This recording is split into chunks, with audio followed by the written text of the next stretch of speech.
รับพวก ที่ปฏิบัติลงมือปฏิบัติจริงๆ เมื่อเขาสู่ปฐมฌานเรียกว่าสติหรือนึกถึงความรู้สึกที่ลมเข้าและลมออกอาการปิติเกิดขึ้นเมื่อมีอาการปิติเกิดขึ้นแล้วนี่เรียกว่าปฐมฌานบางคนก็ว่าแมนว่าเข้าสู่ขั้นต้นบางคนก็แค่จับลมพึบแต่ว่าความนึกถึงลมหายใจบ่มีเลย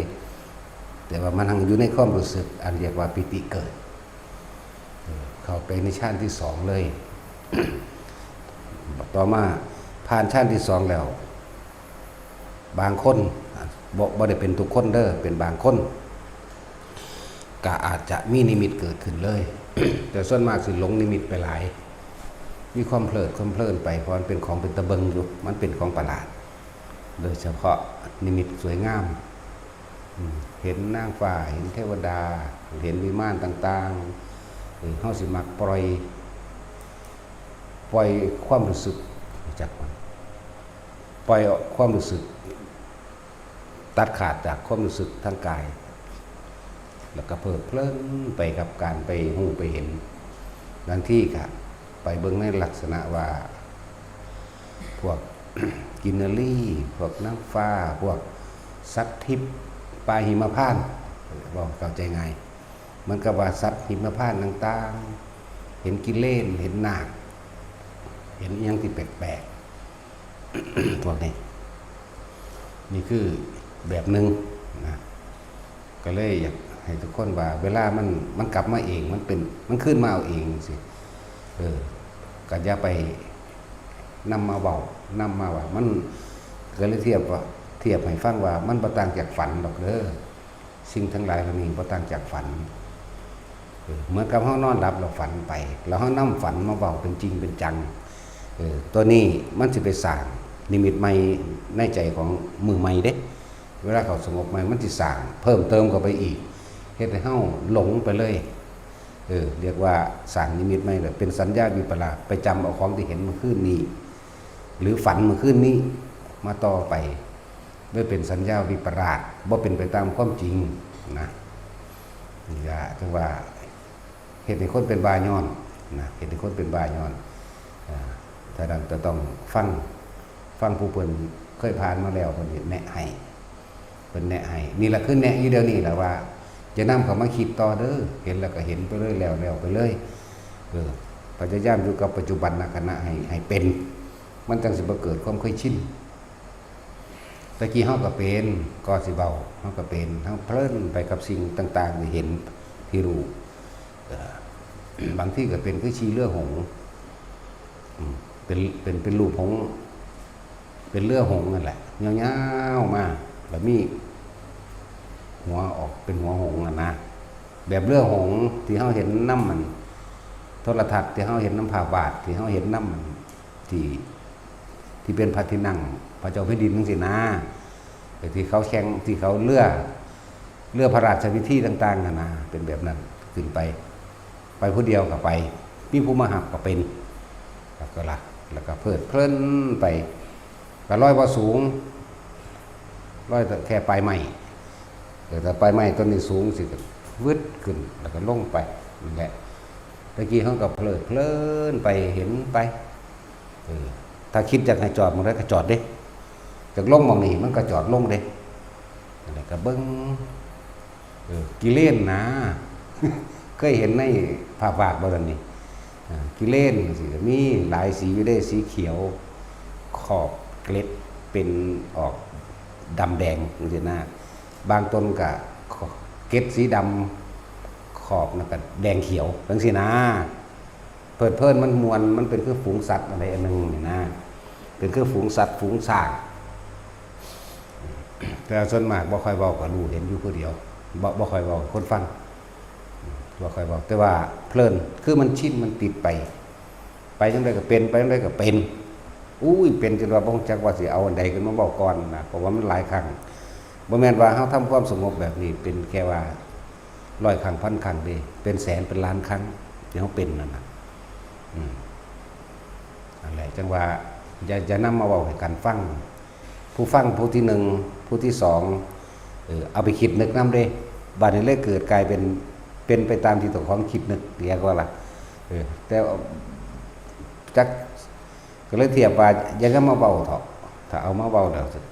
ตอนที่เฮาเบาเฮาสิจำภาพเนาะนั่นบ่เฮาสิจำภาพไปพร้อมเลยเป็นแบบนั้นแบบนี้นี่ก็เบาเดินนี่ก็จำภาพมาเบานั่นแหละแต่ว่ามีความลบถิ่มอยู่ว่า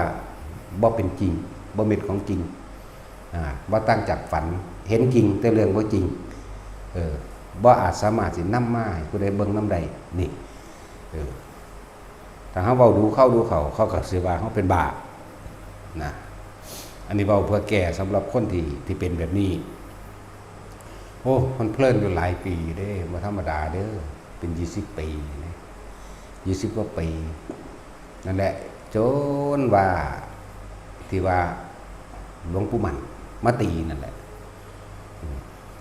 แต่ว่าในฝันนั่นแหละแล้วเฮา แบบเอานักๆนะว่าบ่นอนเลยพุ่นล่ะแบบว่าบ่แน่นอนในหลังแต่พื้นแต่ว่านอนอยู่ข้างนอนทั้งแข้งนอนแบบนี้เนี่ยนอนแบบนี้ตั้งอยู่ซี่ตลอดตัวเงินซาเบิดนั่นแหละก็รู้สึกอยู่แต่ไม่ตัวบาดสิไปมันไปคือเก่าพอมันชินแล้วพินไปเบิ่งนั่นเบิ่งนี่เห็นดาวดึงเป็นแบบนี้สุรามณีเป็นแบบนี้ทุสะเจดีเป็นแบบนี้มีบริขารพระพุทธเจ้าเป็นแบบนี้ผมม้วยผมของพระพุทธเจ้าเป็นแบบนี้อยู่สั้นนั่นสั้นนี่นะบอกมาแต่ว่าในสิ่งที่เขาบอกมาเนี่ยมันบ่มีผู้ใดเห็นนำก็เลยบอกแต่ละคนไปว่ามันบ่เป็นของจริงเห็นจริงแต่มันไม่ใช่ความจริงหรอกเด้อแล้วจังว่าเป็นสั้น เพลินมาตลอดจนฝันว่าหลวงปู่มั่นมาตีนั่นแหละแต่ว่าแต่ตีนี่เพี้ยเขาโคกหูนี่ดีนี่เขาตับปลายหูมันเป็นกกเดี๋ยวปลายหูไหลลงหอดแอวเพี้ยสะดุ้งลุกขึ้นทันทีเลยมานอนเป็นหมูตายอยู่นี่เห็นว่าแล้วเพี้ยขึ้นก็สะดุ้งขึ้นลุกขึ้นมากระหม่องเลยเด้แล้วก็บิดแอวเงาเลยล่ะถึงเอาก็หน่อยมาซองเบิ่งของไม่ให้เป็นอิหลีเป็นห้อยแดงจึงคืนอยู่เป็นอาทิตย์พุ่นเด้เพราะว่าบ่ท่านเข้าใจกันว่าเมื่อเข้าใจว่ารู้สึกตัวนี่บ่พอต้องเข้าใจคำว่าเห็นยังรู้ยังกระสร้างสู่รู้สึกตัวบ่ได้เนี่ยเห็นไปพร้อมรู้สึกตัวไปพร้อมนะนี่คือความเข้าใจเอาเองอาจจะบ่นี่จังมันหายไปอันห้อยแสนี่มั้ยห้อยแสนี่ตากกตาหูพี่เด้อตาปลายหูพี่สิสุดแอวพี่เลยตีเวียงลงมาทางนี้แล้วซั่นเป็นคือพันตีอีหลีนี่นะเป็นคือพันตีอีหลีนี่เด้คือจังเพิ่นยืนฟาดเอาตียกมือเบิ่งขวาเด้เอานอนจังซี่เฮาก็นอนขวาเอาหัวไปทางทิศเหนือตีลงทางทิศใต้หันหน้าไปทางทิศตะวันตกนอนขวานั่นแหละเพี้ยเข้านี่ฟีสุดแอวเลยนึกหาวิธีแก้บ่ได้นั่นแหละจังว่าคำว่าจิตหนึ่งหรือคำว่ารู้สึกตัวพร้อมมันต้องโผล่ขึ้นมาเป็นอาทิตย์จังเข้าใจอ๋ออันนี้นี่เองมันหายหมายถึงห้อยแสเนี่ยห้อยแดงมันฟกขึ้นเรื่อยๆพวกเจ้าเอ๋ยมันโรงแรมในฝันได้บาทนี่ถ้าว่าฝันมันคือเป็นอิหลีเห็นไหมกลางเว้นมันก็เป็นไหม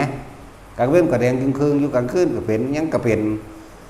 จนเข้าใจว่าเฮาบ่รู้สึกตัวอีหยังเลยตัวนี่เฮาทรงจิตเฮานี่ไปหาเที่ยวหาเล่นตั้งแต่ภายนอกบ่มีความรู้สึกตัวเลยนี่คือเพิ่นว่าเพลินบ่นี่อ๋ออันนี้นี่เองก็เอ้าพอถ้าเข้าใจตัวนี้แล้วเฮ็ดใหม่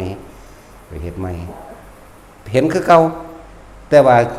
มีความรู้สึกตัวนี้หายเลยฟึดหายเลยนั่นแหละจังว่าให้ทุกคนรู้ยังก็สร้างเถอะถ้าเฮารู้ออกไปในภายนอกแล้วแต่ว่าเฮาบ่รู้สึกตัวเองแต่เฮารู้สึกตัวเองเฮายังพอมีความคิดหรือสติปัญญาในการพิจารณาถอดถอนในความเป็นอนิจจังเป็นอนัตตาเห็นจริงแต่เรื่องบ่จริงสิ่งทั้งหลายทั้งปวงบ่ควรเข้าไปยึดนี่เห็นตัวนี้ดีกว่าบัดนี้เห็นโดยปัญญาเห็นตามความเป็นจริงสิ่งที่เฮาเห็นบัดมันระลึกนะครับสิ่งที่เฮาเห็นเฮาบ่อาจสามารถจะนำมายืนยันกับผู้ใดได้เลยบ่มีผู้ใดมาเห็นนำเฮาเห็นอยู่ผู้เดียวเฮาเว้าอยู่ผู้เดียวอันนี้บ่สติวิปลาสนึกถึงสิ่งที่ผิด หรือว่าสัญญาวิปราชหมายถึงนึกถึงแต่สิ่งเก่าๆแต่ว่าบ่อาจสามารถนำมาผู้ใดเบิ่งได้เอ้ยมันเห็นให้คนเป็นบ้าได้อ๋อมันแม่นนั่นแหละต่อมาก็มาฮู้ว่าผู้นั้นสิตายผู้นี้สิตายเวลานี้เป็นผู้หญิงผู้นี้สิตายเวลานี้เป็นกระเทยผู้นี้สิตายเวลานี้4คนเป็นจริงเบิดได้บัดนี้เกิดความอยากซอยเหลือเขาผู้แรกบอกว่าเจ้าจะไปเลี้ยงงัวเด้อมื้อนี้เจ้าไปวัดได้บ่ก็บอกเขามันเป็นหยังข่อยฝันว่าเจ้าสิตายจังซี่นะเสือกตายอีตามเวลานั้นเป๊ะเบิดทุกอย่างบัดนี้ผู้ที่1ผู้ที่2กับมันไปยิงหนูบักนั้นยิงหนูกลับมาแล้วนี่มันสิดังไฟขึ้นติดไฟขึ้นถอนขนหนูนั่นนามันสิเหี่ยวแตกออกแบบนี้สักยันไฟออกแตกพวกเลยเห็นแบบนั้นก็จัดเลยเด้ก็บอกว่าบ่ต้องไปยิงหนูได้บ่ไปจังหันหรือไปวัดหรือไปหยังก็ได้จังซี่นะมันก็บ่ฟังความหรอกเนาะของมันบ่ได้สนใจแนวนี้นะวันนี้ยังมาเศร้ามันกลับมาจากยิงหนูเป็นอีหลีไหมเป็นแบบเพื่อเฮาว่าอีหลีเลยนะนี่ที่2ที่3มันกระเทยจนที่4ตอนนั้นแล้วบัดเขาก็พากันโฮมาไล่ขาเฮาที่เขาว่าเฮาเป็นปอบเขาบ่ได้ว่าแนวอื่นเด้โอ้นี่บ่เดี๋ยวเฮ็ดเป็นบาปก็เลยว่าสั่งมันเถอะเฮาบ่อาจสามารถไปแก้ไขผู้ใดได้หรอกสัตว์โลกเป็นไปตามกรรมนี่เลยว่างนั้นว่างบางนี้เด้การกระทำของไผของมันบ่เฮาบ่อาจสามารถสิแก้จิตใจของไผได้ดอกเพราะเขาบ่ได้สั่งสมสิ่งทั้งหลายเหล่านี้อยู่ซื่อๆสิไปกระซากขึ้นมาทั้งกินเหล้าเมายาตีไก่เล่นไก่รักสิ่งรักของเขาก็หาอยู่หากินจังซั่นเฮาสิไปบอกเรื่องธรรมะให้เขาฟังนะว่ามื้อนี้จะไปเด้อจังซั่นจังซี่มันบ่รู้เรื่องบ่เข้าใจดอกนะนั่นแหละหลังจากนั้นมากอ่ะเบาๆเลยแต่ว่าค่อยเบิ่งอยู่ว่าจริงหรือบ่จริงก็เลยบ่ปากก็เลยว่าจริงก็สร้างบ่จริงก็สร้างเฮาควรที่บ่ควรที่เขาไปถือเอามาบอกไผอีกนะเลยบ่ได้สนใจว่าทุกสิ่งทุกอย่างมันบ่จริงเลยสรุปให้ว่าบ่ควรเข้าไปถือนั่นแหละบ่ควรเข้าไปยึดบ่ควรเข้าไปจริงจังกับมันนั่นแหละจึงบอกว่าทุกอย่างบ่มีจริงดอกนะคือบ่ให้มาติดในใจคำว่าบ่มีจริงนั่นแหละต้องบอกแต่ละคนไว้เด้อสำหรับคนที่เห็นนิมิตมากๆพยายามทำความรู้สึกตัวให้อยู่ในความรู้สึกตัวเห็นทั้งที่มีความรู้สึกตัวเฮาสิมีสติปัญญาความคิดขึ้นมาพามาแทรกได้เด้บ่คือบ่รู้สึกตัวเด้ไอ้บ่รู้สึกตัวนี่มันไปเลยมันไปแบบฝันของเฮาไปจนชินพอแห้งก็เด้เบิดแล้วนั่งฝ่านั่งบ่ฝากก็เลยนั่งผีนั่งเปรตมันเห็นเบิดนั่นแหละแต่ว่ามันบ่จริงหรอกเพราะว่าเฮาบ่ไปจับออกมาผู้ใดเบิ่งได้แหมบ่อาจสามารถที่บอกนี่อยู่นี่สุว่าจังซี่ดึงกันไปเบิ่งนี่บ่ได้อีกอันนึงก็เป็นคนเรียกว่าสัญญาวิปลาสก็ว่าก็เลยเฮ็ดให้คนเป็นบ้าได้แต่ว่าเฮาบ่เว้าถึงซื่อตะกิอันนี้ก็บ่ค่อยเว้าดอกบ่ค่อยเว้าแต่ว่าเอามาแก้เพราะหลายคนเกิดปัญหาแนวนี้ก็มีสำหรับนักปฏิบัติจริงๆทั้งหลายสำหรับผู้เห็นเด้อบ่ต้องไปจริงไปจังอีหยังกับมันนี่จึงว่าเฮาจึงพลิกออกมาว่าทำสมาธินี่ต้องเกิดได้ทั้งหลับตาและลืมตาหลับตาก็เป็นสมาธิคือจิตตั้งมั่นได้อยู่ในฐานแห่งความรู้สึกในกายเฮาเองหลับตาก็จะหนีออกจากฐานแห่งความรู้สึกในกายลืมตาก็จะออกจากฐานแห่งความรู้สึกในกายที่นี่ทั้งหลับตาและลืมตานี่สามารถรู้ได้เห็นได้เหมือนกันไม่แปลกบ่แปลกแล้วก็บ่แตกต่างกันเลยเห็นได้นะแต่ว่าลืมตานี่มันสิรู้สึกว่าชัดเจนกว่าเห็นโดยลืมตานี่ชัดเจนกว่าอีกกับมันสิของคลอแหลเล็กๆน้อยๆนี่มันสิปัดความสงสัยออกได้เข้าใจว่าล่ะมันสิละความสงสัยออกได้ถ้าเฮารับตาปุ๊บนี่มันคล้ายๆกับคนมานั่งอึมซึมหน้าเฮามื่นตาเบิ่งปั๊บนั่นหมายถึงว่าออกจากความตั้งมั่นออกจากสมาธิออกจากฐานที่ตั้งแห่งจิตเข้าใจว่าอะไรทั้งว่าทุกคนฟังดีๆฟังมันเข้าใจออกจากเฮาจึงมาสร้างกรรมฐานอันนึงให้มาขึ้นนี่แหละนี่เป็นที่ตั้งไว้เป็นต้นนี้ ต่อไปก็ให้สังเกตความรู้สึกบางที่มันก็ขึ้นมาพี่ก็อยู่กับมันอยู่นี่หมายถึงอยู่ในความรู้สึกอย่าหนีออกจากความรู้สึกในกายนี่ บางทีมันก็ลงไว้ในกลางสมองเป็นเย็นอยู่ในกลางหัวกลางสมองนั่นแหละบางทีก็เห็นหัวกะโหลกของเฮาหนึ่งมันบ่ได้เปิดไฟหรอกแต่ว่ามันเห็นไหมมันแจ้งไหมอยากว่ามันบ่แม่นไฟเปิดเด้แต่ว่ามันนั่งเห็นบางทีมันก็ลงมาหน้าอกจำไว้ว่าให้มีความรู้สึกในกายอาจจะว่าเป็นผู้มีสติรู้กายอาจจะว่ารู้กายก็คือรู้สึกนั่นแหละที่บอกว่านิมิตเล็กๆน้อยๆบางที่เขาหลับตาเห็นไปหลับตาไปแสงพรับมามื่นตาปึ๊บนั่นออกแล้วนั่นแหละมันจะเกิดความเคยชินในการมันเร็วเลยความคิดนี่มันอย่างว่านี่มันบอกเลยสงสัยปั๊บมื่นตาปั๊บเดี๋ยวบริท่านมีคำถามสมมื่นตาเบิ่งปึ๊บปลดกับมันวูบแสงแวบมาวูบเข้ามามื่นตาหลับปึ๊บปลดหน้าบางที่ก็ออกจากนี้บางที่ก็วูบเข้ามาบางที่ก็เกิดวาบขึ้นเลยนะแสงสีไหลก็แล้วแต่แล้วก็หลายๆอย่างที่มันเกิดขึ้นบาดนี้กับอาการปิติที่มันเกิดแทรกซ้อนเข้ามาปิติซ้อนกันอย่างเฮาจำสิว่าบ่ออกจากความตั้งมั่นของเฮาเพื่อให้จิตมันตั้งมั่นบ่หวั่นไหวนั่นแหละถ้าผู้ใดมีความรู้สึกเอายกตัวอย่างบางนี้เด้อผู้ที่อยู่หัวกะสร้างเด้อผู้อยู่กลางกะผากกะสร้างผู้อยู่กลางอกกะช่างนะบางที่คนลุกแทรกขึ้นมาอย่าไปพิจารณาอาการคนลุก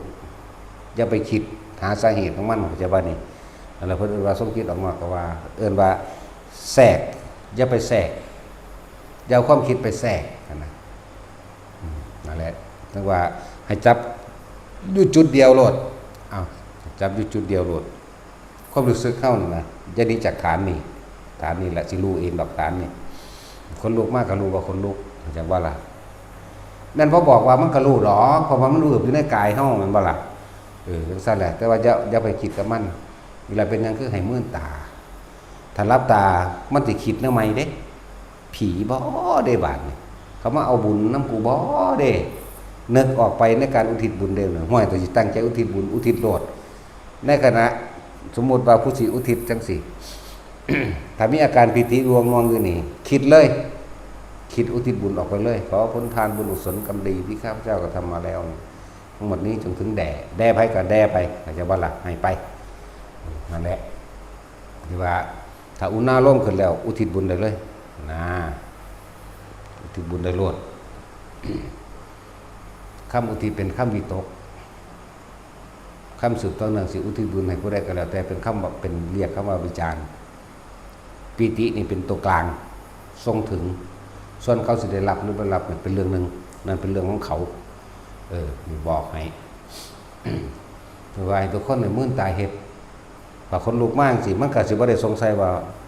มีผู้ไก่มาลูบแขนลูบขาหรือเห็ดให้เขาคนลูกมันบ่มีอันนึงคือแก่ความกังวลอันนึงบางทีมันเป็นคือคนนั่งอึมซึมทั้งหน้าทั้งหลังทั้งข้างแล้วแต่บานิตามันเห็นอยู่นี่มันก็เลยบ่ได้สงสัยก็เลยจับจุดนี้ไว้ตลอดจับจุดกลางหน้าผากไว้เรื่อยไปเรื่อยบางที่บัดนี้ปิติอันนี้บางอย่างบางที่ปิติแทรกโดยการโยกจังซี่โยกซ้ายขวาเนาะการใส่ความรู้สึกหยุดความรู้สึกถ้าหยุดตัวนี้แล้วมันก็จะไปทั้งหน้าก็ใส่ความรู้สึกหยุดเหมือนเดิมแต่ว่าอย่าออกจากความรู้สึกเดิมก็จะว่านี่อย่าออกจากฐานมันเด้ฐานเฮาเอาไว้หน้ากลางหน้าผากเฮานี่แหละบัดนี้ก็หมุนได้บัดนี้หมุนมันเป็นหมุนซ่าๆนิ่มๆนั่นแหละอย่าออกจากฐานเฮาสิรู้ดอก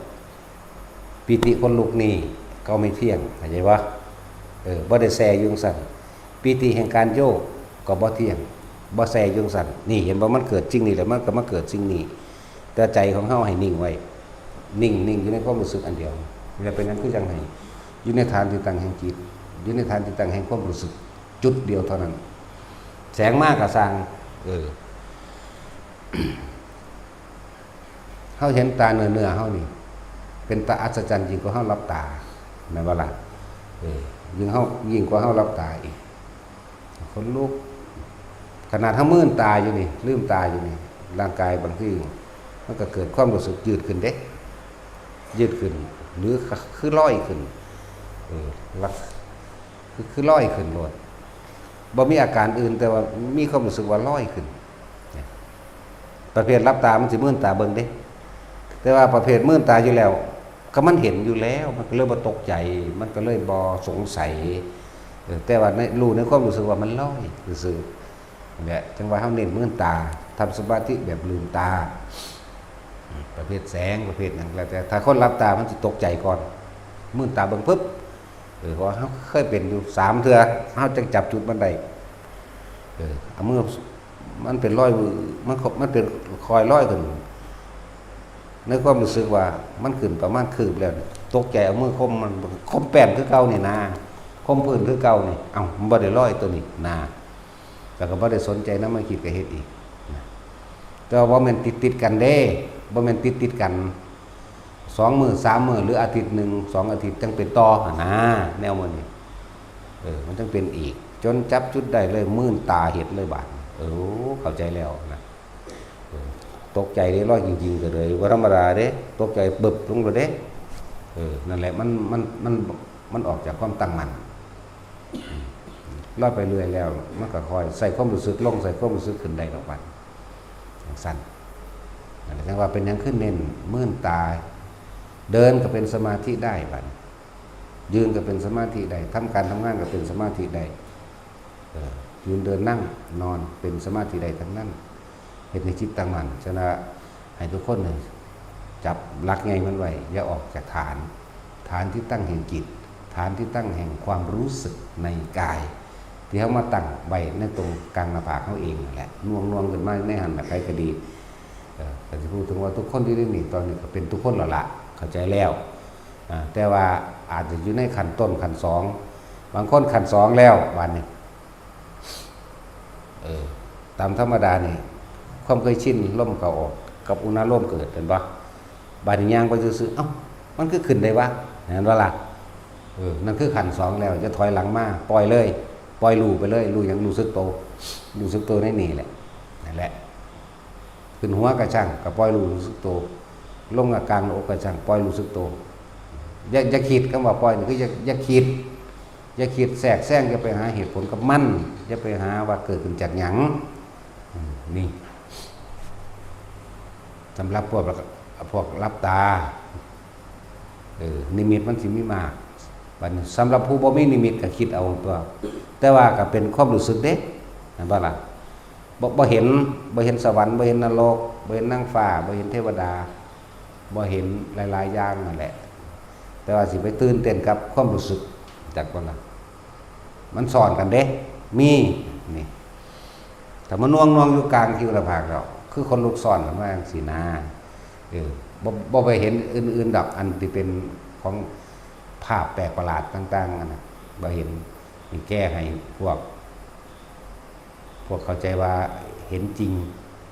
แล้วก็เอามาเว้ากันคุยกันมันเฮ็ดให้เป็นบาได้เด้อของเฮาก็มีอยู่เด้ล่ะเนาะซอยแหน่มันมาขาผมซอยแหน่มันมาแล้วพูดแล่นมาตะปลายางมาเข้าในครัวของเฮาก็มีอยู่แล้วหรือผู้หนึ่งบ่ท่านได้พ่อได้แลนคือหลวงตาเทพกำลังจะขึ้นเทศนาประเทศวดามาฟังธรรมจังซั่นแล้วเพราะว่าทั้งว่าเตือนเรื่อยปุ๊บอ๋อนี่มันก็อ๋อของมันเองก็เศร้าเด้ล่ะจังซั่นคือแม้นสิ่งทั้งหลายแล้วนั่นว่าอุปจารสมาธิหรือสิ่งที่อุบัติขึ้นระหว่างทำการจิตที่ตั้งมั่นดีแล้วสิ่งนั้นอุบัติขึ้นมาเฮาแล้วไปคิดหาเหตุผลกับสิ่งนั้นเลื่อนว่าบ่ตั้งมั่นเลื่อนว่าทรงจิตออกนอกก็ว่าแทรกแซงในการรู้กันเห็นก็ว่าเด้อแต่ละคนนั่นน่ะบ่ให้นำเข้ามาคิดบ่ให้จริงบ่ให้จังอีหยังถ้าจริงจังแล้วมันเป็นกับมันเด้อยู่เมืองการได้เอากันเด้อบ่ธรรมดาเด้มันขึ้นกกไม้พุ่นเด้มันขึ้นกกไม้มันนำเอาแสงธรรมธรรมดาบ่นั่งหลับตานี่แหละนั่งสมาธิแบบนี้แบบใครในตัวเฮาอยู่ไกลๆอยู่ประมาณ100 เมตรเดี๋ยวเห็นลุกแล้วบานลุกแล้วว่ะ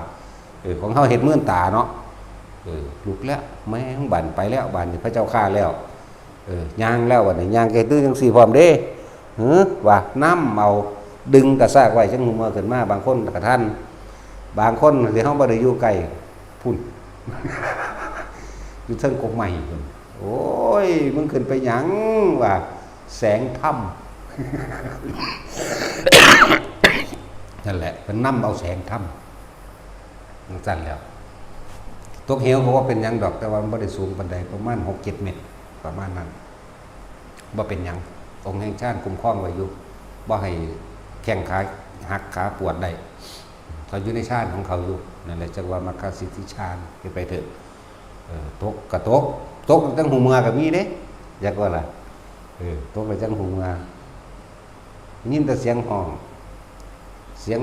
ของคนมันตกเหวตกผาเนาะเสียงห้องกันอยู่พุ่นเนาะมันสะท้อนมากกับเฮาก็เข้าใจว่ามันอยู่พุ่นเฮาก็ไปพุ่นแล้ว ตั้งแต่มันอยู่ใกล้ๆดีเสียงห้องซอยผมแน่เด้อนั่นแหละนำหาพุ่นไปพุ่นไปทั้งพุ่นมันกันห้อง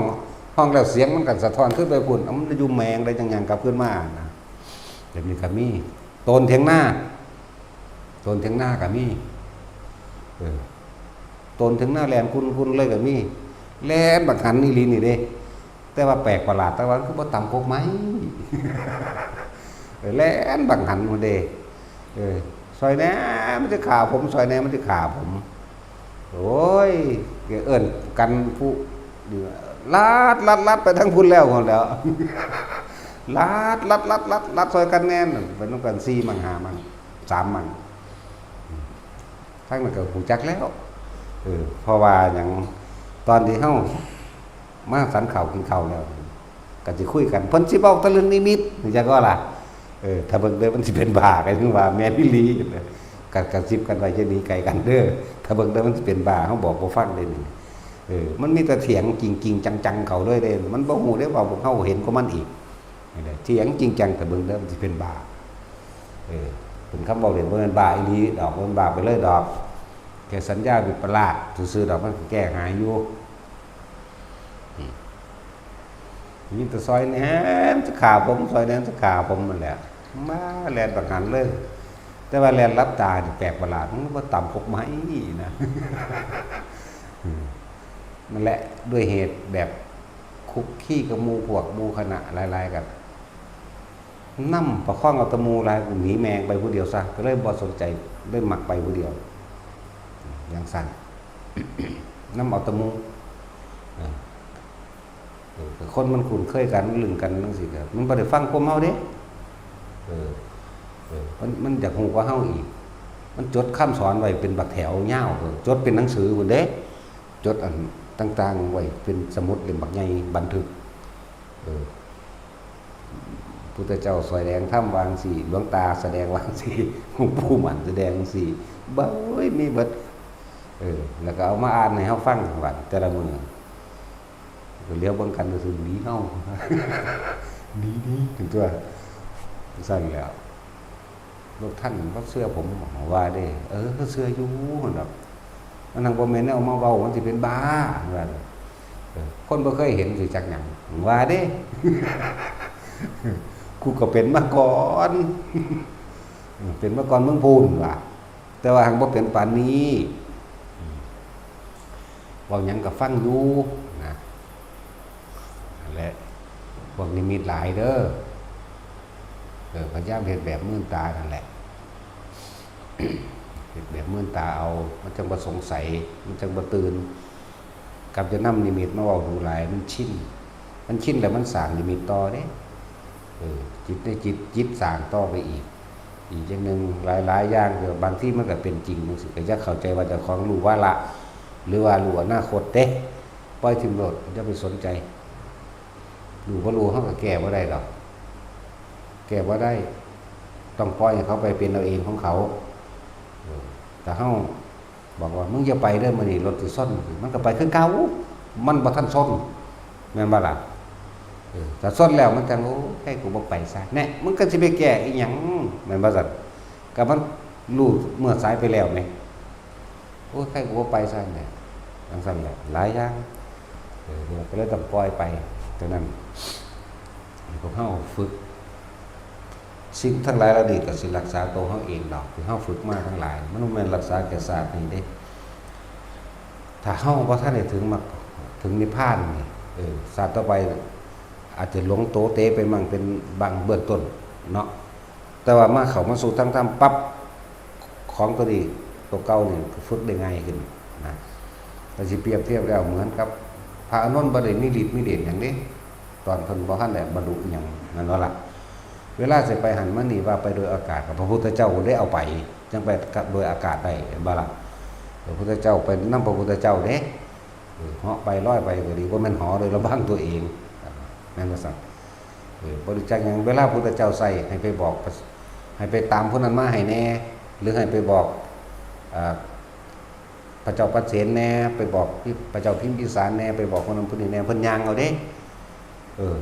ย่างเอาเด้อแต่ว่าบาดเพิ่นบรรลุแล้วคือลองคนหายโตไปโพขึ้นระหว่างทำกลางคณะสงฆ์500รูปพุ่นแม่นบ่ล่ะเพิ่นไปฝึกตอนใดอันนั้นคือมันมีอยู่แล้วนะอีกอย่างนึงอยากว่าเป็นของแถมเป็นของเล่นซะบ่ต้องไปจริงไปจังกับมันเป็นของแถมก็ได้เป็นของเล่นก็ได้ บางองค์เพิ่นมีแนวนี้มันก็อยู่กับสิ่งนี้ก็อยู่จะว่าก็มีอยู่ไปอันที่ว่าก็คือพระโมคคัลลาพระโมคคัลลาก็ไปทางกายเด้บ่แม่นไปโดยจิตปานใดดอกบ่แม่นถอดคือเขาว่าถอดจิตหรือบ่แม่นถอดดอกไปโดยกายเลยของเพิ่นเก่งอยู่แล้วนั่นแหละคือเพิ่นฝึกฝนมานานพระโมคคัลลาภาษาลิบุตรส่วนมากสิบวชเป็นฤาษีหลายบวชเป็นฤาษีมานานด้วยกันเห็นบ่ล่ะสั่นแล้วพระโมคคัลลาเพิ่นมักฤทธิ์มักเดชมักไสยศาสตร์มนต์ดำทว่าจังซี่ มักทดลองนั่นทดลองนี่ในสมัยพระพุทธเจ้าองค์นึงเพิ่นก็เป็นเกิดเป็นทูตสีม่านเด้ทูตสีม่านพระพุทธเจ้าองค์นึงลืมชื่อแล้วไปเข้าในช่องหูของพระสาวกพระสุรพีสาวกของพระพุทธเจ้าองค์นึงนั่นแหละพระพุทธเจ้าก็เตือนแล้วว่าอย่าทำอย่างนั้นมารท่านจะทำอย่างนั้นแค่คนหันหน้านี้เท่านั้นลงนรกเลยไหม้อยู่ในนรกเป็นพันปีนรกนั่นแหละมักทดสอบทดลองว่าเจ้าของมีฤทธิ์มีเดชเพียงสั้นต่อกรรมก็นำถึงเพิ่นคือเก่าได้บัดนี้อยากบัดนี้ชาตินี้เพิ่นก็มีม่านเข้าไปในท้องในหูดังเพิ่นคือกันเด้กะหลานเพิ่นเองผู้เพิ่นไปสอนนั่นแหละอยากว่านี้เพิ่นก็บอกว่าจะเฮ็ดจังซั่นเธอนี่เป็นหลานของเราเสมอสมัยในสมัยการศาสตร์นึงสมัยพุทธเจ้าองค์นั้นเพิ่นเป็นผู้สอนเองแน่แต่จังซั่นแล้วนั่นแล้วมันก็เกี่ยวกับมาได้รับผลของกรรมต่อของเองคือเก่านั่นแหละขนาดบอกเลยม่านพวกนั้นนั่นแหละเป็นหลานเพิ่นสอนพวกฤทธิ์พวกเดชจังซั่นเลยจะไปหลงไปเป็นบ้ากับมันเถาะภาษาจังซั่น ถ้าว่าฮอดภาษาพุ่นแล้วถ้าเราคนถือแบบเบ้ยสุดยอดแม่นบ่ถ้าว่าภาษาของเล่นของแถมจากบ่ล่ะคือคนที่ซื้อรถจักรยานแหละแต่ว่าถอยมองของเขากูบ่ซื้อ เนาะโหบ่ได้แพงบ่ได้ก็สร้างว่าตะแถมมองของเขา นั่นแล้วอันตรงโลดเฮาละความเห็นต่างๆโลดละความจริงต่างๆโลดถือว่ามันมีอยู่จริงโดยความคิดเข้าไปยึดมันถือมันว่าอันนั้นจริงละออกเลยบ่ต้องไปสนใจบ่มีหยังจริงอย่างบ่มีสิ่งใดที่รั้งยั่งยืนบ่มีสิ่งใดมั่นคงบ่มีความมั่นคงบ่มีความแน่นอนดอกมีแต่ความเปลี่ยนไปและอนัตตานั่นแหละผู้ใดเห็นโลกเป็นสุญญตาใดเห็นเป็นอนัตตาใดมันก็บ่ไกลบ่ห่างจากพระนิพพานนึกถึงความตายก็เป็นอนัตตาคือกันอย่างว่านึกถึงความตายมรณานุสติ นึกถึงสุญญตานึกถึงอนัตตาเวลาเกิดเหตุการณ์สะเทือนใจจังซี่น้อมเข้ามาโลดทุกอย่างบ่กี่ลังอย่างยืนทุกอย่างหาความแน่นอนบ่ได้ล้วนแล้วจะเกิดดับเท่านั้นนี่จังซั่นนั่นแหละสำหรับผู้มีนิมิตหลายก็จะอาภากันเอามาเว้ามันบ่จริงจักอย่างดอกเฮาบ่อาจสามารถสินำผ้าไผไปพิสูจน์ได้เด้บ่ล่ะมันจะเกิดกลายเป็นความเคยชินของเจ้าของเองเลือดติดนิมิตเป็นบ้าได้บอกภาษาโลกว่าเป็นบ้าได้บอกภาษาธรรมเพิ่นเป็นว่าสัญญาวิปราชเห็นผิดแต่ก็เป็นจริงเพราะสิ่งที่เห็นมันบ่จริงมันบ่อาจสามารถนำสิ่งที่เห็นได้สัญญาคือความจำนั่นแหละมันบ่อาจสามารถนำตัวนั้นมาให้หมู่พิสูจน์ได้บ่ล่ะ มันบ่แม่นก้อนหินที่ถือไม้กันเบิ่งได้ไหมแต่ว่าก้อนหินยังเอานี่ก้อนหินนี่มันบ่ล่ะมันสั่นแหละอันนึงถือว่าแม่นเฮาสำหรับผู้มีอุปนิสัยหูเห็นกับหูเห็นคือเก่ามันมื่นตาก็เห็นคือเก่ามันคิดตั้งมันดีแล้วมันเป็นของมันเอาเองดอกมันสิในชาติใดก็สั่งของมันดอกมันเห็นดอกมันเห็นอยู่เรื่อยๆย่างออกมาจากกกไม้เงาไม้มันเห็นเบิดแต่นี่แน่นอนมันยังเห็นเนาะนะโมมันยังเห็นไหมย่างเข้าไปในเสามันก็ยังว่าอยู่ยังสั้นแล้วก็สิพูดว่ามันนั่งรับตาเห็นบอกก็บ่แม่นมันทรงชาติหรือมันเข่าชาติเห็นบอกก็บ่แม่นมันก็ย่างไปธรรมดามันนั่นแหละจักว่าล่ะมันก็เห็นแล้วมันก็เบิ่งซื่อๆอยู่ได้ล่ะถ้ามันคิดมันก็ย่านโดนแล้ว ถ้ามันบ่คิดมันก็บ่ย่านเลยล่ะกล้าก็ไม่เกิดกลัวก็ไม่มีได้ล่ะนั่นแล้วมันก็เห็นดูอยู่เด้มันก็บอกว่าเป็นซื่อนั่นแหละองค์ชาติมันก็ครอบไว้อยู่คือเก่าว่าซุมือมันเฮ็ดอยู่แล้วของมันเด้มันก็เฮ็ดอยู่แล้วของมันว่าจะบ่แม่นได้วานบ่เฮ็ดมันก็เฮ็ดของมันอยู่ในหั่นแหละผีคือมีขาเดียวคือน้องพอมันว่า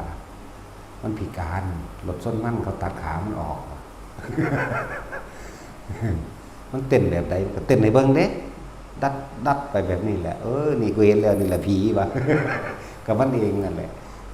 แม่นอีหลีนี่ผีว่ะ หัวแบบตอนนี้ตอนนั้นล่ะกะให้มันมั่นใจอยู่ว่าแม่นว่าเห็นแต่ว่าบ่ให้มันไปถือเอาว่าเป็นจริงก็เลยว่าเบี่ยนไปทางไม้ซะ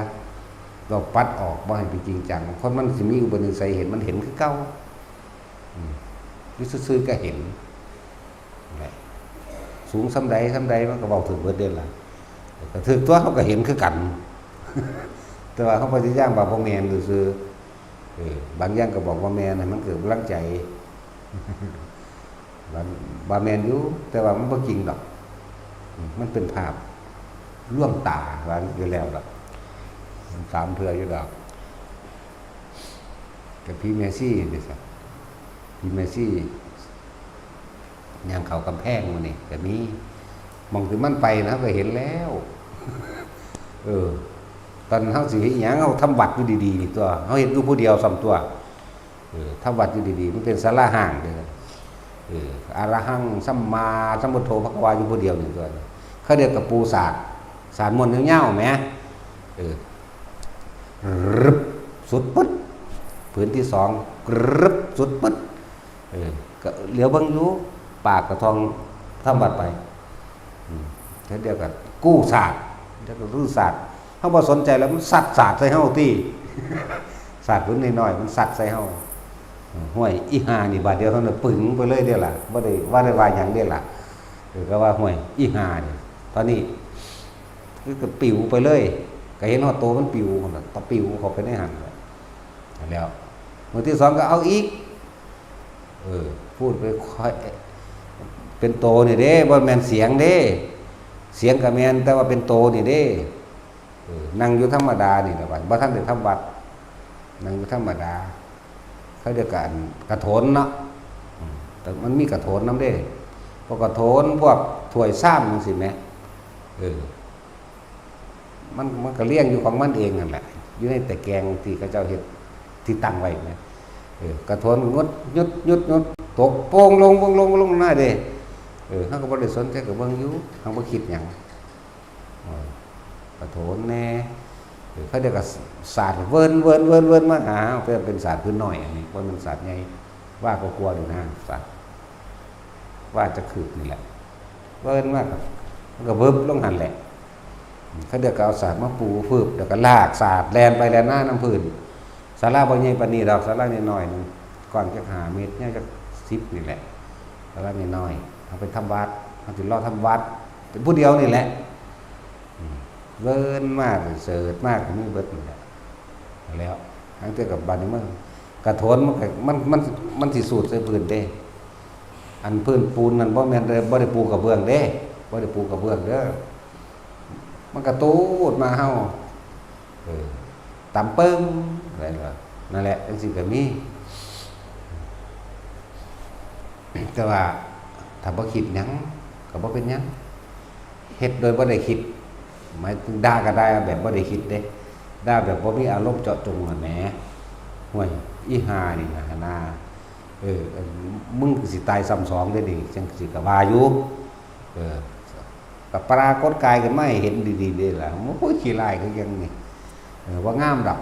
เฒ่าๆหน้าก็เหี่ยวๆแห้งๆจอยถ้างามเชิงมันอยู่ มึงขี้ร้ายปานนี้ห้วยอีผีมึงเอ้ยมึงสิหนีไปไสก็หนีเด้อคิดซ้ำนี่แหละก็งี้แต่เสียงห้องว้ายๆไปทางไม้นั่นแหละบัดมันจังมันยอมได้มือไม้มาอีกเด้ตอนมันนี่เฮ้ยมันว่าจังซี่ล่ะ เว้าซ้ำนี้มันเว้าได้ซ้ำนี้ผ้าหอนหมู่มามีหมู่พร้อมระวังดีๆเด้อเพิ่นมีหมู่เด้อ ส่วนหมู่ไปเป็นเด้อเฮาก็ไหว้พระแล้วไหว้พระทำวัดไปธรรมดาเท่านั้นใกล้สิจบแล้วล่ะเวลาเฮาไหว้เกาตีนมั่งเด้บัดนี้เอามือมาขีดสะกิดตีนเท่านี้นะแต่เฮาก็ถีบล่ะ แต่ว่าตอนเราได้ใส่เจตนาอีหยังก็ถีบไปซื่อๆเหมือนกับคือเฮาตบยุงโดยบ่ได้ตั้งใจแม่มันเดียดมันก็ตบไปโลดจังซี่นะอันนี้มันก็เกาตีนมันก็ถีบไปโลดคือกันนะเดี๋ยวกูทำวัดจบก่อนว่ะ ทำวัดจบแล้วสู้กันตัวบัดกูบ่ได้สู้ดอกเอามีฤทธิ์วิเดชอะไรพากันเฮ็ดดูว่าดิหัวเราะคิกๆแคกๆมี1มี2มี3มี4มีฮอดเด็กน้อยฮอดเด็กน้อยเด้บัดนี้มันก็ตั้งถ้วยตั้งซ้ำเป็นไม้ดอกเป็นลานเป็นไม้จักบ่เป็นไม้เดี๋ยวก็ตีห่างๆแล้วก็เอาสอดไว้นะก็ตบเปิงพวกนั้นก็ล้มลงเด้นั่นน่ะพอเด็กน้อยก็หัวเราะกันคิกแคกมาแล่นมาหาเฮาดิแล่นมาใกล้ๆก็หายไปแล้วก็แล่นไปอีกอัน2ซี่นี่ก็เอาอยู่นี่แหละกวนอยู่นี่แหละนะเฮ็ดศาสตร์ว่าเลิ่นไปเบิ่นมาเด็กน้อยก็เล่นเพราะเด็กน้อยจังซี่แล้วมีแนวมื้อนี้แต่ว่าบ่จริงพอเฮาก็ไปดึงลากคอมาหมู่เบิ่งนำบ่ได้นะแหละจังคุยจังถามบ่ได้ใส่ปากเว้าเด้อใส่ความนึกเอาถามมานั่งลงดีๆนะเป็นใส่เจตนาได้บ่ามานั่งลงดีๆอีนี่มาโดยอำนาจเจตนาเฮาเด้มาก็นั่งลงเด็กน้อย2คนก็นั่งลงกลางก็ถามบักนี่มึงเป็นหยังอีนี่มึงเป็นหยังตายนะตกน้ำผู้ใดตกก่อนผู้น้องตกก่อนผู้เอ่ยลงเอาตายน้ำตายน้ำกันอันแม่ซี่นี่เอาอีกยังเลยโอ้ยเป็นเจ้าของวัดเป็นหลวงยา เป็นเจ้าของวัดอันนั้นอันนี้เป็นลูกมืออันอีกผู้นึงนี่เป็นผู้ทำตามคำสั่งนั่นแล้วน่านบ่สูสีพ้นว่าเศร้าตกมักลงได้บ่น่านบ่สูสีพ้นบ่บอกมือใดเลย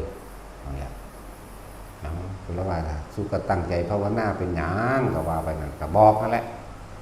ตั้งใจภาวนาเด้อซั่นจังซี่ว่าไปมันอาจสิเฮ็ดให้สู้นั่นพ้นเร็วกว่าเก่านั่นนะตะกี้มีครูบาอาจารย์สอนบ่มีแต่มีแต่อยากได้ของอยู่ของกินบ่ได้ทำตามสอนดีก็หลวงพ่อนี่อีกมันว่าแต่สอนดีก็สู้คือบ่เฮ็ดนำว่ามันอยากได้ มีแต่แนวอยากได้นั่นแล้วใส่แก้วเล่ใส่มันยาใส่ไหลมุกภิกษุสงฆ์สามเณรนั่นแหละจังซี่ก็มีก็อุทิศบุญให้ก็พอเย็นอยู่ดอกบุญอันใดที่กูเฮ็ดมาทั้งเบิดสู้มีส่วนเอาได้สู้ก็เอาเด้อก็บอกอยู่เด้ล่ะสิสู้เขามาใกล้กูได้นี่กูเปิดซื่อๆเด้ก็ว่าอยู่เด้ล่ะปล่อยให้สู้บ่อยู่นำกูสู้ได้ความสุขความเย็นเด้สู้เล่นหัวเราะคิกๆแคกๆได้อยู่นี่เด็กน้อย2ตัวนั่นน่ะไปก่อนเด้จักว่าอุทิศบุญแล้วหนูสิไปเกิดแล้วเด้ว่ะบางนี่ก็ไปคือกันเกิดเป็นหยังเฮ็ดเขาจังซี่ เกิดเป็นควายบางนี่สิไปหยังก็เฮ็ดสั้นสองร่องเกิดหมาก็ดีก็อยู่ในจังซี่มันหิวมันว่าโอ้ยไปหนองไม้บ่ได้ไปบ่ได้ มันเสร็จแล้วเราจะไปก็ไปแลนไปแล้วก็ยังไปตบนั่นเปิงอีกอยู่ไหมตอนแลนออกไปไหมแล้วก็หายไปเลยตบห่านน่ะห่านถ้วยห่านจานถ้วยจานก็ยังมีอยู่เด้มันเก่าๆกับสารยังมีอยู่เขาเจ้าเน็บไว้ในช่องนะแลนไปก็ตบเปิงแล้วหายไปอีนี่บางนี่แลนไปน้ำกรดเตะเปิงก็หายไปด้วยกันยังสั้นแหละมันก็มีอยู่แต่ทั้งลายแล้วนี่ครับกับว่ามันบักกิ่งแบบเพราะมันเป็นดึงข้อเขามาให้เบิ่งมาได้อันพวกไมซี่2 อันอยู่มันเก่าแหละน้ำอยู่ส่วนเด็กหน่อยมันบ่ปานใดเฮาให้มันไปแล้วมันได้บุญพ่อไปก็ไปแหละ ก็ไปตามกรรมคือเขาว่านั่นแหละแล้วจังซั่นแล้วควรสลดสังเวชไว้เด้อความสลดใจเจ้าของเองเกิดเป็นยังกระตุกทั้งนั้นสู่เป็นเปรตชนิดปรชัตตูสีเปรตอันพวกอันเด็กน้อย2 ตัวแต่ว่าเปรตเพิ่นน่ะหนักอยู่ถามว่าน่านบันไดสุสิผลมันก็บ่ปากกลมหน้าทุกๆลงทั้งสองสู้อยู่ใกล้กูได้กูปล่อยให้สู้เข้ามาเอาซื่อๆเด้นะซ้ำกูสิให้สู้ไปนึงกูนึกให้สู้ไปซื่อๆสู้ก็ห้องเก็บปวดไปเลยเด้ว่ามันสั่นแหละนี่ก็มีเป็นแบบนี้อยู่หนองคาย หนองคายผู้ร่างกายถ้าเขาบ่มางทิมเด้ออยู่อันตัวยุใต้เขาวัดหลวงปู่ว่างทิตาสาโลบ่แม่นตัวบนตัวล่างตัวทั้งล่างแต่เฮาขี่รถมาทางนี้เฮาสิเห็นน้ำตกกินนารีแล้วมีทางเลี้ยวเข้าไปกับมีศาลาเก่าๆอยู่พระพุทธรูปหรือว่ารูปปั้นเพิ่นมันก็ห่างเบิดแล้วล่ะพังเทเบิดแล้วล่ะอันศาลาสันหลังนั้นแต่มันก็บ่มางเด้แต่ก็จะเห็นอยู่นั่นแหละขี่รถมาเฮาเลี้ยวเห็นดอกไกลๆในภูเขาตังขโมอยู่มันสิมีนั่นอยู่ทางขึ้นมันก็พังเบิดแล้วทางขึ้นตอนเฮาขึ้นเฮาก็ปีนขึ้นนำมันนั่นแหละทางเก่ามันนั่นแหละจักว่าล่ะปีนขึ้นทางเก่าเขาเจ้าแล้วมันพังเบิดแล้วทางพ่อได้เหยียบได้จับเครื่องใหม่ได้ยังคอยๆขึ้นไปอยู่แล้วขึ้นไปข้างบนพูนบนนั่นแหละบ่ได้ไปขึ้นทางพุ่นพวกนโมไปมันไปขึ้นทางพุ่นของเฮาขึ้นทางนี้เฮาปีนขึ้นไปเอาปีนขึ้นอันนั้นอีกอย่างนึงบ่ฮู้ฟังว่าหลายๆอย่างคนที่ภาวนามันทั้งมีดอกสิ่งทั้งหลายเหล่านี้ก็มาแปลกปลอมก็สร้างมันคือให้มันเป็นของที่ผ่านไปแล้ว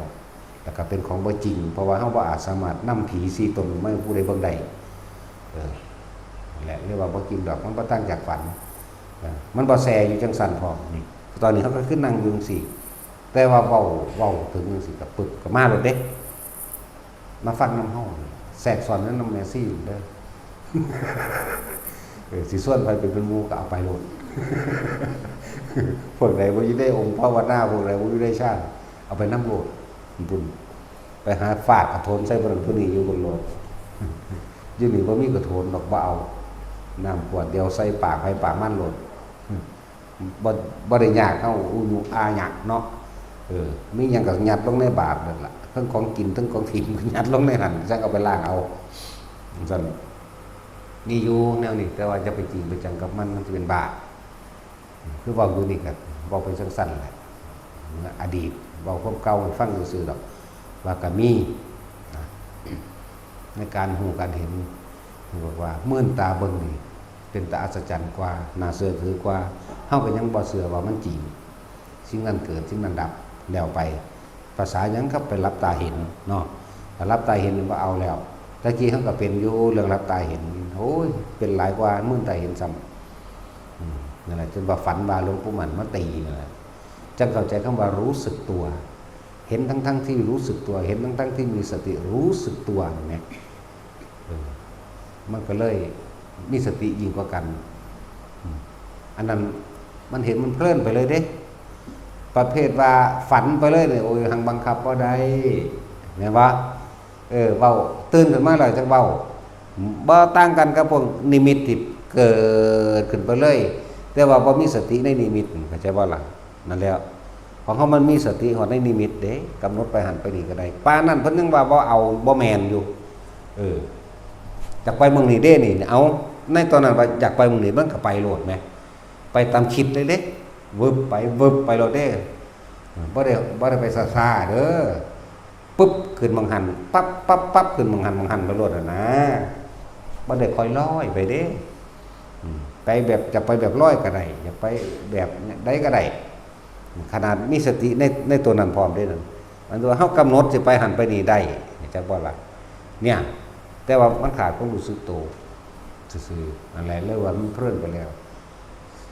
เอายิ่งประเภทว่านั่งแบบปึ๊บไปเลยแล้วจังนำมาเว้าแล้วก็บังคับบ่ได้บังคับตัวเองบ่ได้บ่มีสติในตัวเองบ่ได้บ่ต้องมาพูดถึงฝันคักๆใจว่าล่ะดีบ่ดีเหมือนกับว่าอีเด็กยังนึกอยู่นั่นเห็นบ่สงสัยอยู่นั่นเหมือนกับว่านี่นะบ่ได้เหมือนกับว่านี่มันกำหนดได้เลยได้อันขนาดในกำหนดได้เลยนี่เพิ่นยังบ่ให้เฮาเอามันก็ต่างๆเฮาเห็นกันนี่เด้อก็ยังบ่ให้เอาเด้ขนาดนั้นเด้อไผก็ดีเห็นจริงแต่เรื่องไม่จริงก็เห็นกันเดี๋ยวนี้แหละจักหน่อยเฮาก็หนีจากกันดอกนั่น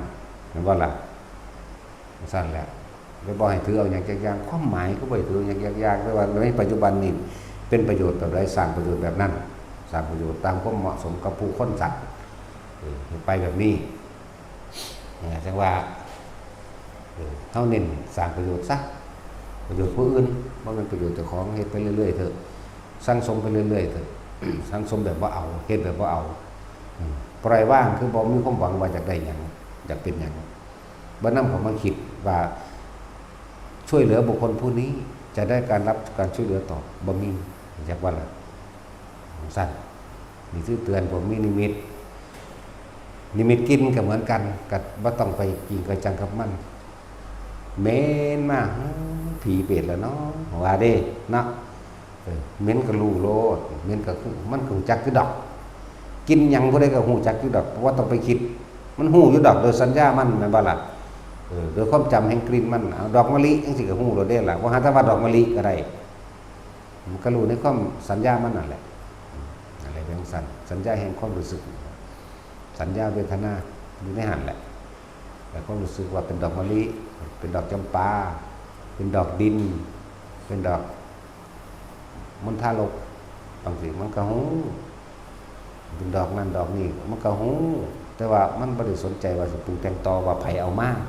หรือกินไผหรือผีหรือเปรตหรือหยังแล้วแต่มีแต่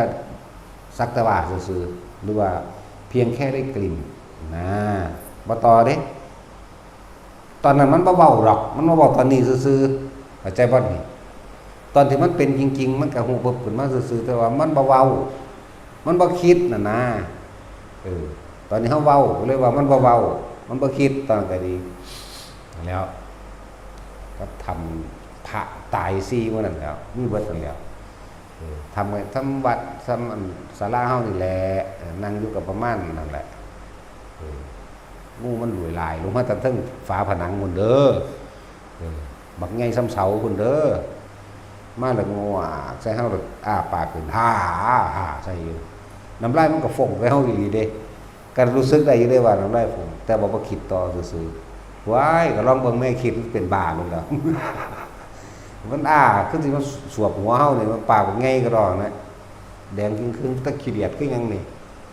อันมาเว้าเดี๋ยวนี้ซื่อๆเด้แต่ว่าตอนนั้นมันบ่คิดนั่นแหละโดนเติบอยู่เด้รึบขึ้นไปใหม่บัดนี้พุ่นมาทางหน้าถ้ำแล้วบัดนี้บักใหญ่บ่ใหญ่คักสำขาบัดนี้วะมามาห้อยยกข้อพะโวใส่เป็นจงอางบัดนี้แน่ตอนนึงมันลงมาใหญ่เป็นงูเหลือมตอนมันเข้ามาทางหน้าถ้ำเป็นงูจงอางเป็นงูสีดำก็มีสีเทาก็มีสารพัดมาหอกก็มาเกี่ยวโลดทั้งว่ามันเกี่ยวตัวคนเด้เกี่ยวอ้อมขางเฮานี่นะเพราะจะสู้ขิ้งได้อยู่นั่นน่ะก็เสยๆจังซั่นแต่ว่าอันมันสิสงสัยว่ามันเป็นงูน้อยๆธรรมดาเพราะโปรตีนนี่นะมันงูกิ่งหรืองูปลอมเนาะบาดนี้เนาะคิดเด้บาดนี้ห้วยงูหยังก็สร้างแม่มึงตัวเกิดมาตายแม่งตายเนาะแดงบ่ตายตัวตายแล้วดีก็ตายตัว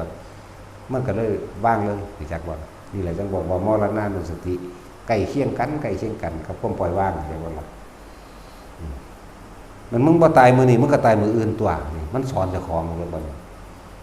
เบิ่งมันกัดรถเป็นหยังจังว่านั่นแล้วซ้ำโปรตีนนั่นแหละ งูเห่าบาดนี่ก็ฮู้ได้ว่างูเห่าน่ะมึงบ่ตายมื้อนี้มึงก็ตายมื้ออื่นตัวมึงบ่ตายปีนี้มึงก็ตายปีหน้ายังไดมึงก็ตายอยู่แล้วมึงสิไปย่านหาแม่มึงบ่ว่าให้เจ้าของเด้แล้วมันยังมีอยู่น่ะบูบาบแต่จริงๆมันบ่มีอยู่หมายถึงความย่านเฮานั่นมันนั่งคิดไปซื่อๆโดยสัญญาของมันซื่อๆหรอก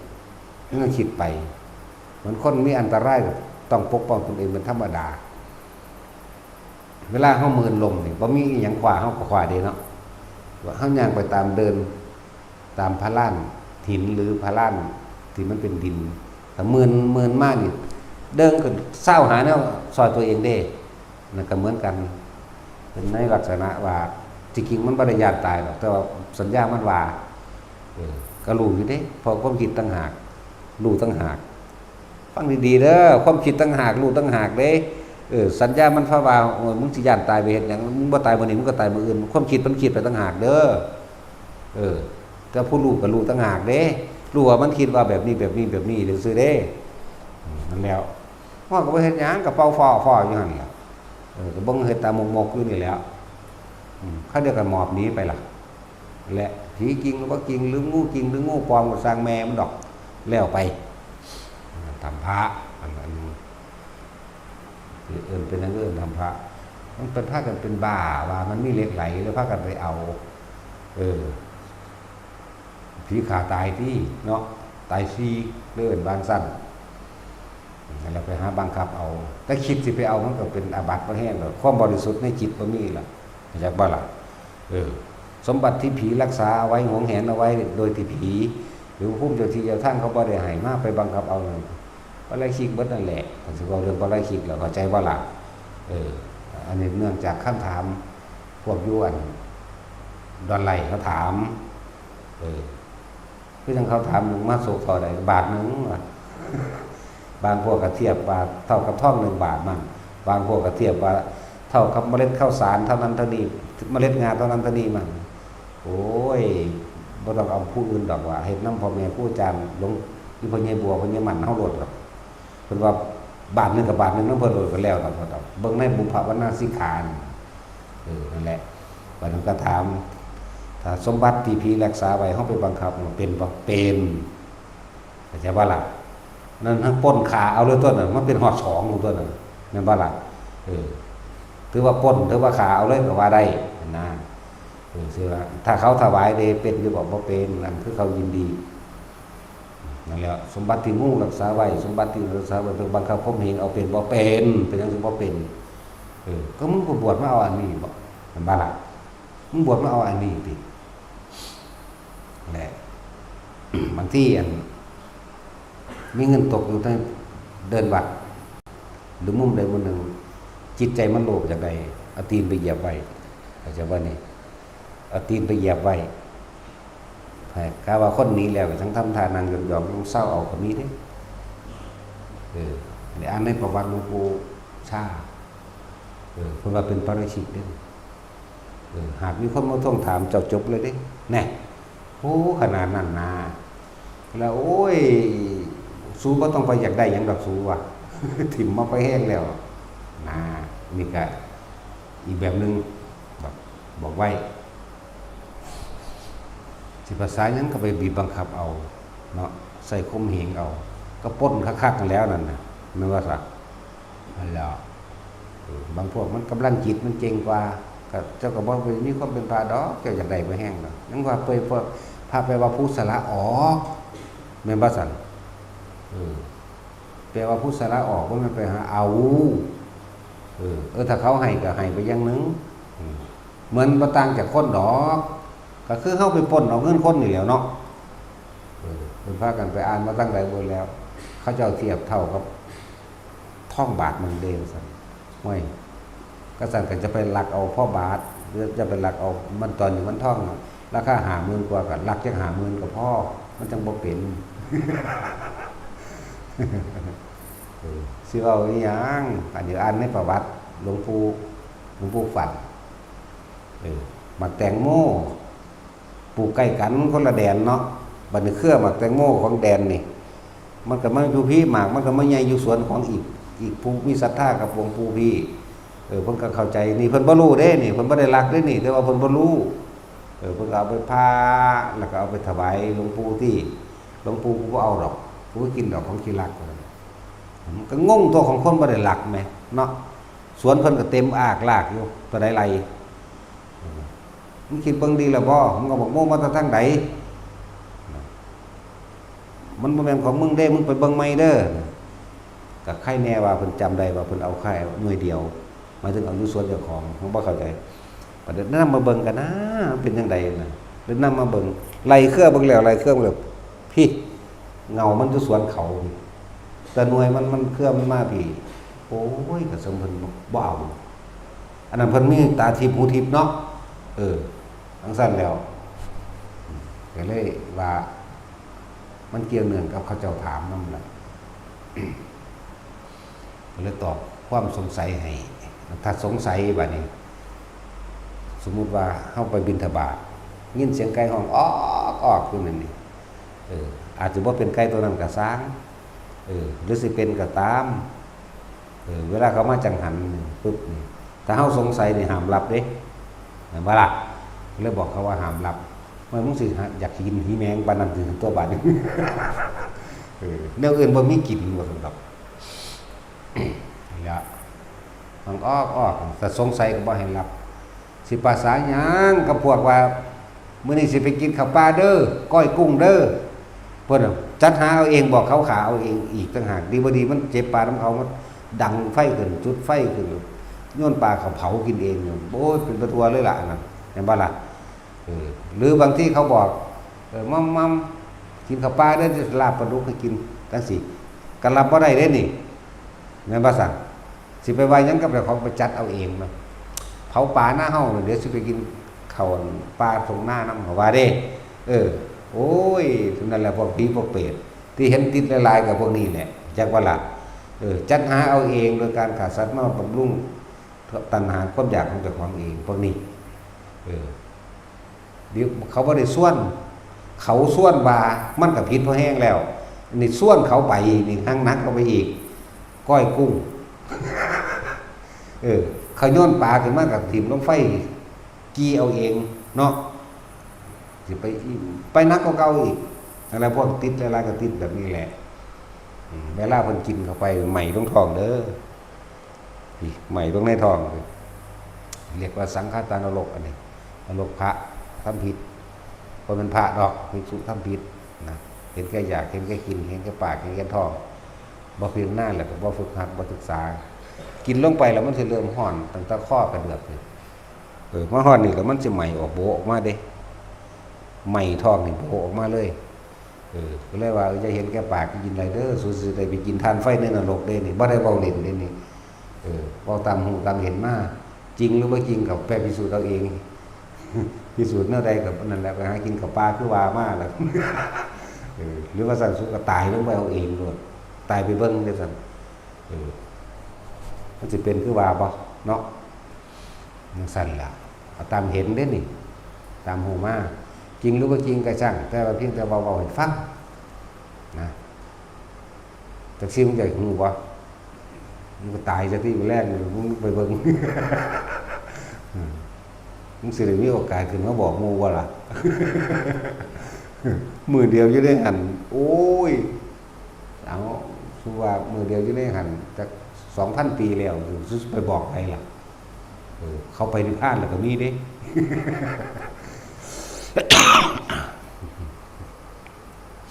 สั้นแล้วพูดถึงว่าที่เห็นมากับว่าที่เห็นมาจริงๆแต่ว่าจริงหรือไม่จริงก็ไปพิสูจน์เอาเองเด้ออันนึงแบบนี้เกี่ยวเนื่องกัน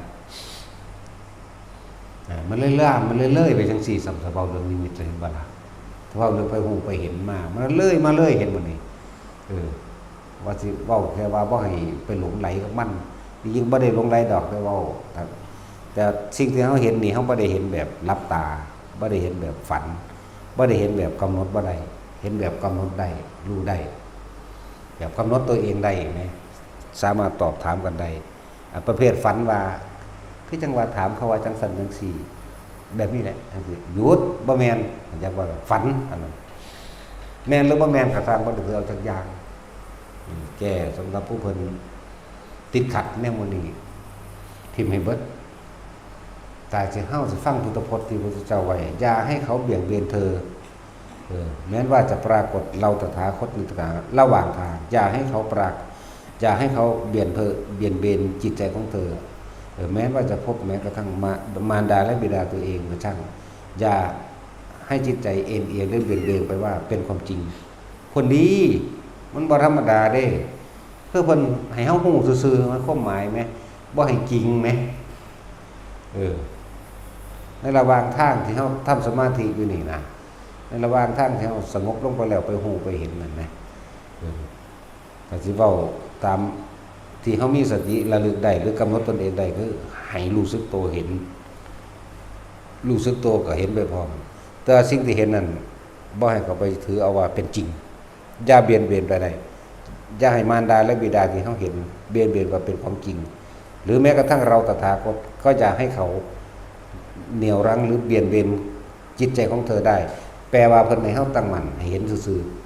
ๆอย่าหนีออกจากฐานแห่งความรู้สึกนั่นก็เลยว่าให้ทุกคนฝึกแบบมื่นตามีสติระลึกได้ในการมื่นตาสามารถตอบโต้ตัวเองได้ในการมื่นตาหรือตอบโต้ผู้เห็นอยู่ด้วยการมื่นตาก็ว่าสตินั่นแหละเนาะแบบเบิดแนวแปลกันแล้วล่ะว่ารู้สึกโตไปนั่กำหนดเจ้าของใดนั่ตอบโต้กันใดนั่แหมประเภทฝันมันบังคับบ่ได้ได้นั่นมันตื่นมาแล้วมันจังเว้าประเภทนิมิตที่บ่รู้สึกโตก็เหมือนกันไม่ต่างจากฝันอันนี้ประเภทว่าสามารถเหมือนกับเฮาไปเองนี่เฮาก็เป็นมาแล้วก็ยังบ่ให้เอามั้ย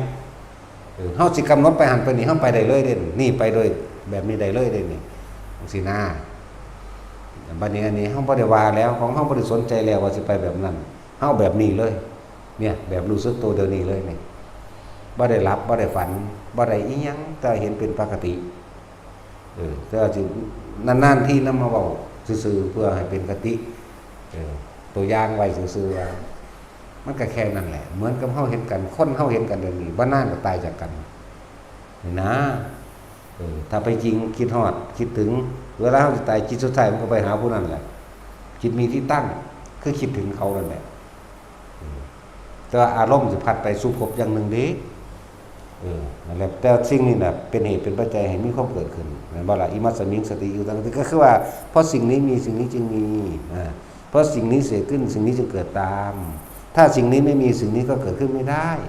เพราะสิ่งนี้ดับไปสิ่งนี้จึงดับไปจิตอย่างว่าล่ะความคิดตั้งมั่นในความรู้สึกตัวเท่านั้นแหละจังว่าหมู่ย่ายทั้งหลายย่ายแม่ครูบาแหลมอยู่ในหูดังแหละจะไปใส่เข้าใจว่าล่ะหูยินสัมบ่บุนี่หูยินบ่พยักหน้าแม่ครูบาแหลมนั่นน่ะเจ้าเฮ็ดสวนเจ้าก็เฮ็ดไปแต่ว่าเจ้าอย่าออกจากลมหายใจเจ้าของเองตายค่าลมโลดเด้อเฮ็ดก็เฮ็ดไปถ้าบ่หูยินสิสั่งหูทิพย์มาให้ ผู้ใดหูหนวกอยู่นี่ถ้าให้มันหนวกอีหลีเด้ว่าทำทานหนวกสิเอาไปให้ผู้อื่นเด้พวกหนวกแถลงหนวกอีหลีเด้ศาสนาพวกเจ้าบ่ว่าศาสนาเด้ชาตินี้หนวกเด้คือบอกให้เนี่ยแต่ผู้ใดหูบ่ดีหูบ่ยินเด้อก็บอกตัวบอกมันอยู่ในครัวบอกไม่ยิ้มบอกผู้ใดที่อยู่ในครัวนั่นแหละไอ้ปุ๊กปิ๊กมื้อนี้ก็บอกเขาจะได้สั่งมาให้สั่งมาพอให้เฮาได้ยินแน่ได้ยินเสียงหลวงพ่อดาเพราะว่าเทศเด้ผู้ใดหูบ่ดีบอกมาไปสั่งหูทิพย์มาให้เป็นเครื่องซอยฟังให้เฮาเข้าใจจังว่าให้เดี๋ยวนี้ออกจากหูดังเด้อเจ้าน่ะหยังก็สร้างอยู่ในหูดังเพราะเราอยู่ในหูดังเราอยู่เจ้าสิดึงหญ้าเจ้าสิพ่นดินเจ้าสิเฮ็ดหยังเรื่องเจ้าก็สร้างที่นี้ออกจากกายลมหายใจก็คือกายในกายมันอยู่ในหันแหละบางทีมันก็เดินหน้าขึ้นมากลางหัวมั่งในหัวมั่งหน้าอกมั่งทะลุอยู่ตัวก็มั่ง ยังกระสร้างหูดังไว้ก่อนจากว่าล่ะจะหูดังมาเลยนี่ สูดลมหายใจเขามันก็เย็นเขาแม้นทางออกมันก็เย็นคือเก่าเหมือนกับบ่ได้หายใจสูดเลยซ้ำไปแต่ว่ามันก็เย็นไปเย็นมากไม่มีเย็นไม่มีอย่างนี้หันใจสงวนก็คือกันนั่นแหละมันไปคิดหอดลงสีเด้จักว่าล่ะเงินลูกหลานตายก็ตายน้ำลูกหลานเด้ คือจักว่าล่ะจังสั้นแล้วตายไปตายมันโหลดตายแน่นอนนี่แล้วล่ะไปก็เลย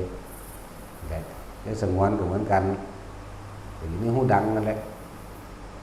ตายนี่หูดังมันบ่เจ็บบ่ปวดออกไปก็ดีแล้วก็บ่ได้กลับมาเกิดมาตายใหม่พร้อม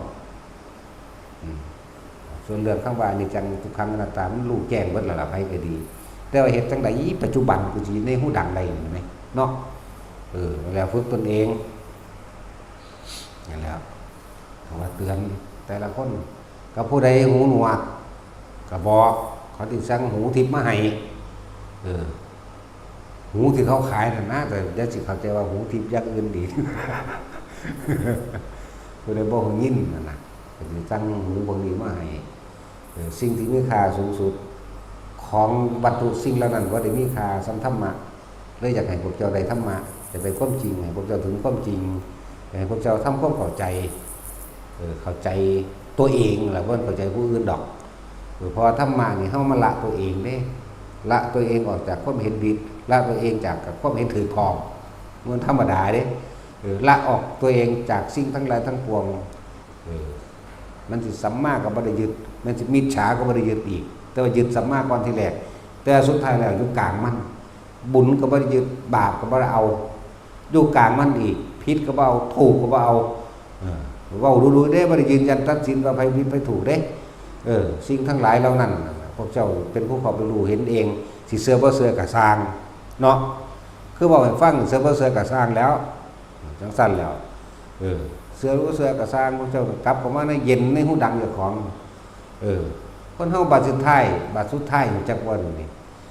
มันมาอึอะในหูดังเบิดนั่นแหละเป็นหยังก็บ่เฮ็ดให้มันชินโลดพวกเจ้าสิมีสมบัติมากมายเพียงใดก็ช่างเถิดซื้อความตายบ่ได้ดอกซื้อความป่วยก็บ่ได้ซื้อความแก่ก็บ่ได้ซื้อความเกิดก็บ่ได้แม่ว่าล่ะเกิดแก่เก็บตายมันเป็นเรื่องธรรมดาอยู่แล้วเอาเปรียบเทียบคนมีชีวิตที่สุขสมหวังมาตลอดชีวิตก็สร้างลูกหลานก็ถึกใจได้เป็นเจ้าเป็นนายเบิ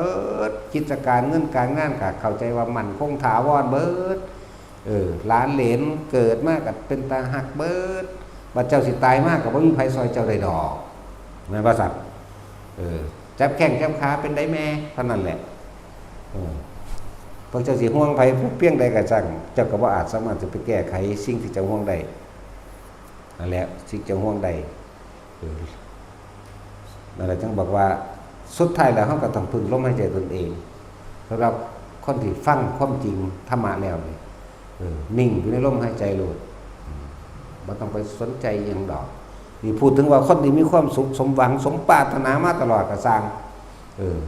แต่พระนิพพานพวกเจ้าปรารถนาเอาโดยการคิดเอาโดยปากโดยใจบ่ได้เด้พวกเจ้าต้องกระทำเอาความรู้สึกในนี่เท่านั้นนึงเด้เห็นบ่ล่ะบ่ได้แม่นได้ว่าเจ้าสิปรารถนากูมาเกิดแล้วกูไปนิพพานข้าเดียวมึงเบิ่งโดยอีหานั่นแต่สั่งมึงเบิ่งดูมึงว่าคือกูบ่เนาะบ่พึ่งกันเบิ่งดูมันเอานั่นเบิ่งดูมันจังซั่นสินี่จากกันกับบอกผู้เก่ามาหาที่นั่นนะอย่าไปคบมันเด้อบอกพื้นคนเก่งๆแน่แต่ว่าบ่เคยบอกพื้นเจ้าของเนาะบ่เคยน้อมเขามาเบิ่งเจ้าของเด้นั่นแล้วจังซั่นแล้วปาขึ้นกูบ่มาเกิดแล้วกูไปนิพพานว่าเด้